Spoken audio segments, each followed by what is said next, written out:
There's one big problem I see in the market. Companies we help with this, they all understand that this is the way to go. So we have an agile way of working, we have modern application landscapes, we have continuous delivery, and we have, let's call it intelligent infrastructure to redefine how we do operations.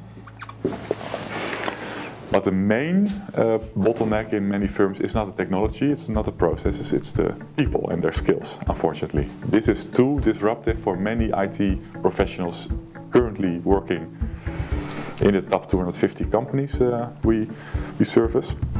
And that has been one of the main drivers for doing something we typically call talent development. Because how do you make sure that those people understand and have what it takes to work in such a way?